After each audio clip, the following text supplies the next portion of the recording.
Bill Simmons speaks out on the state of the Miami Heat, specifically on Tyler Herro. We're going to break that down right now, as Tyler Herro has been probably one of the biggest focal points for this Miami Heat team, and Bill Simmons is a great basketball mind. He's covered the game at basically every level, the collegiate, the pro, the Olympic level. He's been around the game for years at this point, and he's just a great basketball mind. He's published books, he's on podcasts, and now on his podcast, he spoke about Tyler Herro and this Miami Heat team. Thanks again, once again, to Emo Jimmy Wheeler Jalen on Twitter, giving us another great picture with the quotes from the Bill Simmons podcast, saying, Bill Simmons podcast on Tyler Herro, saying, and I quote, "I think the Herro awakening happened in the series. He's best suited as a sixth man. You're a nice offensive player. He's so bad defensively." Finally saying, and I quote, he has main piece confidence, different mentality than Crawford, Lou Will, and any of those guys. End of quotes. Those three different quotes coming all from Bill Simmons. Once again, a great basketball mind who's covered the game forever. But this is a massive piece of information. It's a great, really just point to make from someone that's not obviously directly associated with the Miami Heat. They obviously, Bill does not directly cover the Miami Heat. He really just covers the league in general. He covers things that he has good ideas on, and this being another one. Obviously, Tyler Herro was not extremely active this season. Only played in 41 games this season, and his averages were not great, obviously, as he averaged 16.5 points, 3.5 rebounds, 5.5 assists, with a true shot percentage at 51%.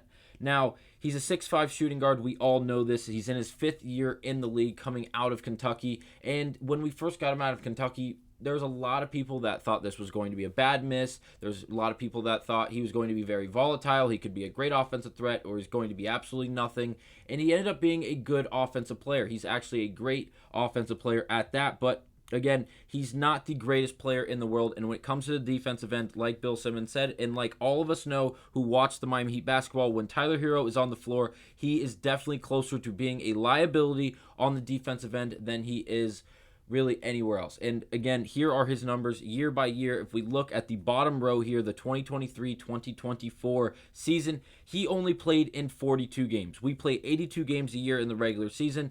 That is just barely half of the games at 42 games. He only he did start in 40 of the 42, those 2 games when he did return initially from the injuries he was dealing with, obviously it being the right knee/foot, because he was dealing with both of those injuries basically at the same exact time. He did return. He came off the bench in those 2 games. He did have a great game coming off the bench for the Miami Heat. It seemed like it was like a holy shit moment, to be honest with you guys, because it seemed like he came off the bench. Obviously, we didn't ask for him to do a lot. Eric Spoelstra was on the record saying Tyler is going to play tonight, but do not expect him to start. Don't expect him to play starter minutes. And he ended up playing starter minutes, as I believe he broke the 30-minute mark in that first and second game when he did come off the bench in a 6-man position. But again, his numbers were actually pretty good in those 2 games, and then he ended up getting himself back into the starting lineup for the just spots amount of games that he did have left in the regular season. But once again, for this season, he averaged 20.8 points per game,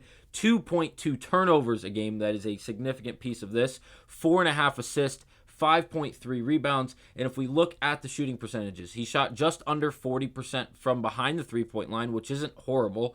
39.6%, definitely a passing grade there. But then if we look at the field goal percentages, we were at 44.1%. And again, take it with a grain of salt. He barely played in half the games this season. If we've seen in years prior, obviously in the first 2 seasons, he only played about 55, 54 games in those 2 seasons, not starting in basically really any of those games, 8 and then 15. And then the 2 middle years, 66 games played, 67 games played.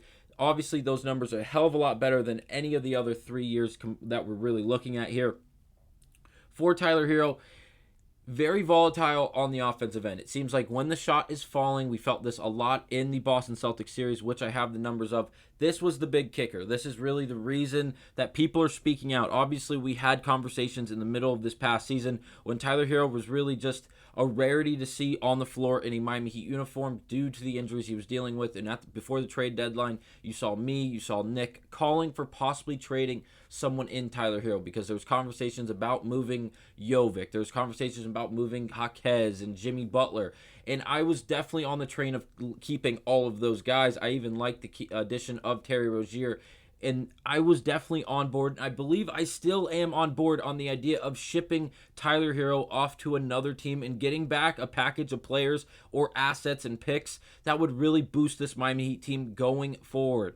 As if we look at this Boston Celtics series that only went 5 games, the best game that Tyler Herro had was in Game 2. That game he had 24 points, 14 assists, and 5 rebounds. In that game, obviously, we did not have Butler. We needed offensive help desperately as we needed it game in and game out against a team in Boston that was it was like playing the Avengers. Like this team, when we walked into their stadium in Boston and their arena in Boston, and they were ready to play, and they knew that they had to play the Miami Heat, and they had a great chance at redemption after meeting in 4 of the last 5 years, and it didn't go well for them, and really the majority of them, because the Miami Heat always love to play spoiler, and they do such a good job at being the underdog and playing that gritty play style. Obviously, without Rozier, without Butler, we needed Tyler Herro to step up. Obviously, Bam did his thing to the best of his ability as he is going to get paid this offseason. Whether you guys like it or not, I feel like there is a 95% chance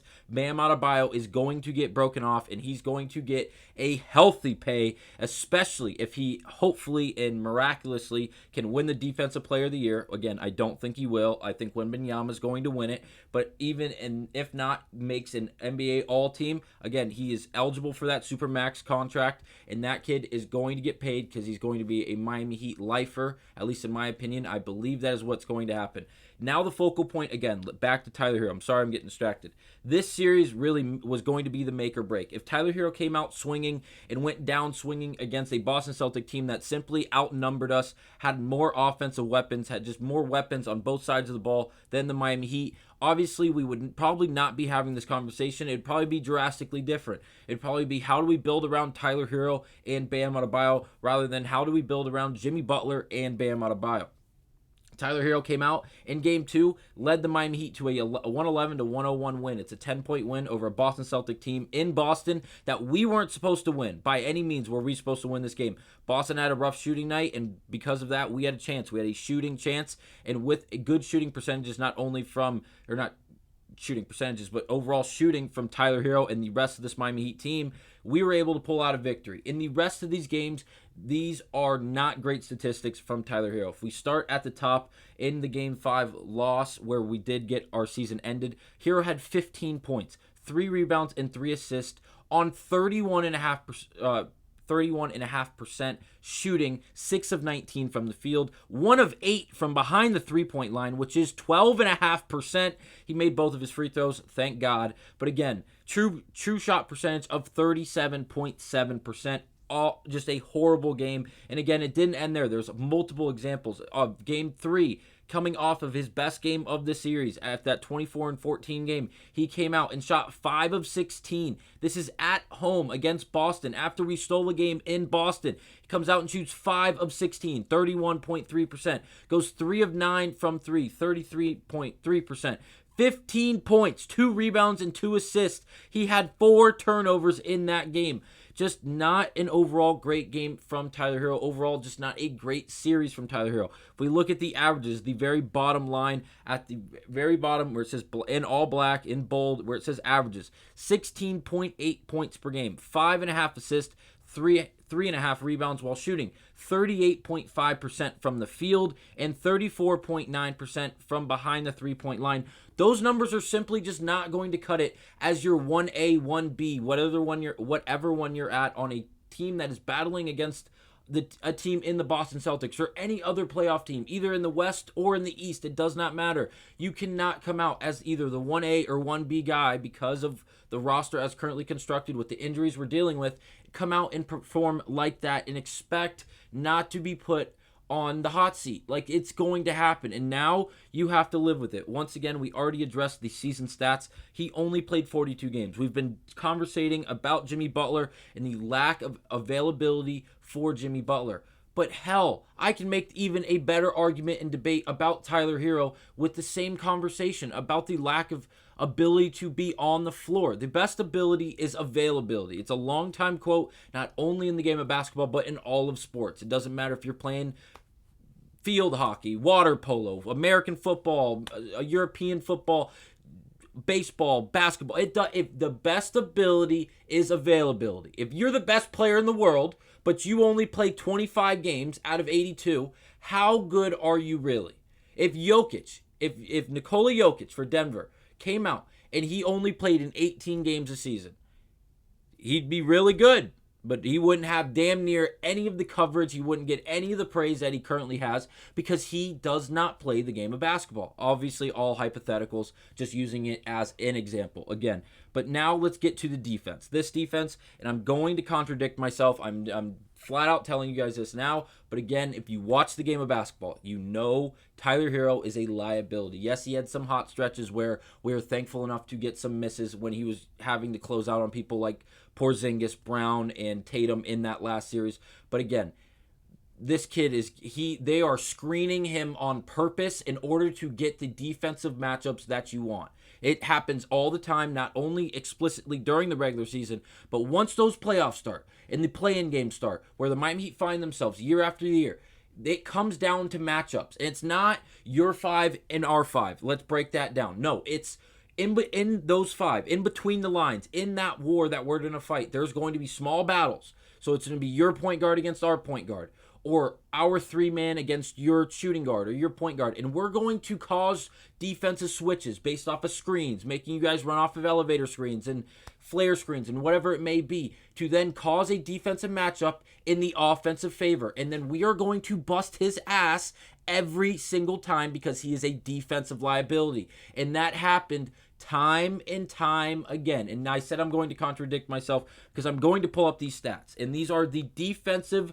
category, stats for Tyler Herro specifically. And if we look at these things and look at these stats, I'm going to highlight this stat here, which is the percentage point difference. And okay, it's a difference between the normal percentage of a shooter on shots throughout the season and the percentage of shots when the defensive player or team is guarding the shooter. A good defensive number will be negative because the defensive player holds their opponent to a lower percentage than normal. Field goal percentage minus defensive field goal percentage is how you get this number. Now, the reason I bring up the definition and the reason I tell you guys I'm going to contradict myself is because Tyler Herro has a negative defensive percentage for all of these numbers, for all the overall, for no matter how close he is to the basket. But again, if you look at everything else and you watch the game of basketball, you know that this is not as accurate as really you can get. And the reason I say that is because if you look at the defensive field goals made and the defensive field goals attempted, it is drastic, okay? It's 6 out of 14, 44.5%.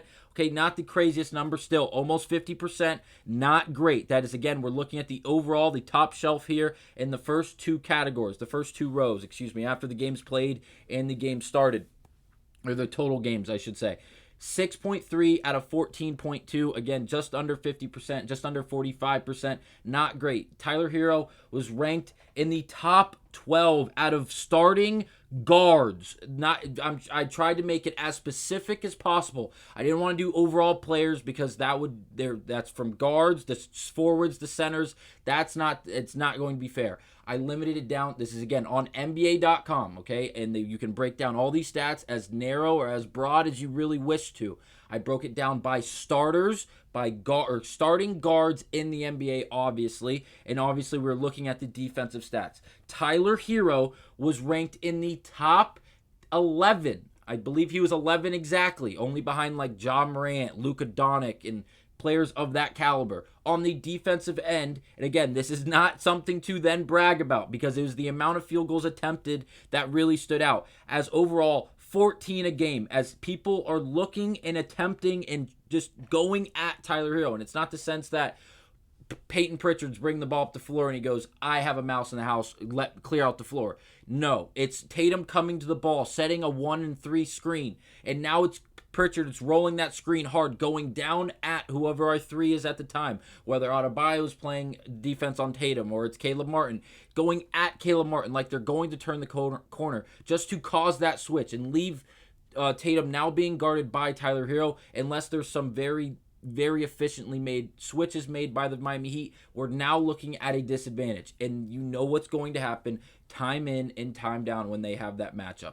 The ball is going to be fed by whoever is then being guarded by Tyler Herro, and whether it's an isolated play, whether they're feeding the ball to the post, or whatever it may be, they are going to go at him. And it's just like the Duncan Robinson thing. Don't think that I'm just solely focusing on Tyler Herro here. It's kind of there's more than just one. It's Tyler, it's Duncan, Jovic at times because he's not as big and as broad as players like LeBron or Giannis and all these other guys. He has the KD type of build, very slim figure. But again, just highlighting the fact that these teams know if they can get Tyler Herro on them, they are going to go after him on the floor. Yes, again, a negative defensive field goal percentage. I understand it's barely negative 1.9, negative 1.9, negative 3.6, greater than 15 feet. Yes, he does a decent job, his best job from behind the three-point line, at least guarding that, as he held him to 33%. If we look at the rest of these numbers, inside the three-point line, 51.5% on two-pointers. Less than 6 feet, 61%. Less than 10 feet, 56%. Okay, then greater than 15 feet, we're getting to 33.8. That's very good in my opinion. We can live with that. But overall, 44.5% on 14 field goal attempts. They know if they have Tyler Herro on them, they have a good chance to bust his ass and get to the basket or just simply score the basketball. So once again, I'm going to close this out on this is his contract, 4 years, $120 million, averaging $30 million a year. Obviously this year he made 27. Next year he's anticipated to make 29. The year after that for 25-26, 31 million, and then in 26-27 he would be making 33 million. If I were the Miami Heat, I would be calling every team in the NBA and just asking. I wouldn't be saying, I need to get rid of this guy. I want to get rid of this guy. He's a cancer in the locker room. We can't have him, this and that. Wouldn't be saying any of that. In no way would I stretch the truth by any means in order to get him out of a Miami Heat organization or a Miami Heat jersey. In no means am I saying to do that. But just call around. Call all the teams. Just see what they would offer. See how they feel about him. What the other consensus is around the league on what Tyler Herro's overall value could possibly be for other teams in this trade market. We're in the offseason for the Miami Heat. Obviously, the offseason has not started. Obviously, the extension window has not opened. Not that Tyler Herro is in any conversations that have to do with contract extensions. But again, we have a little bit of time. There's no reason to go out, no reason not to go out and get as much intel from these other teams on your assets, especially in one that is Tyler Herro, who is, again, extremely well paid. This man could literally never pick up another basketball for the rest of his life, and he could be totally content. But again, let me know down in the comments. Would you guys get rid of Tyler Herro? Would you move him? What would you move him for? What would be the bare minimum you'd move him for? Let me know down in the comments. I know this is a long video, but there's a lot to talk about. And again, let me know down in the comments what you guys think. Thank you guys for watching this video. I'll see you guys on the next one.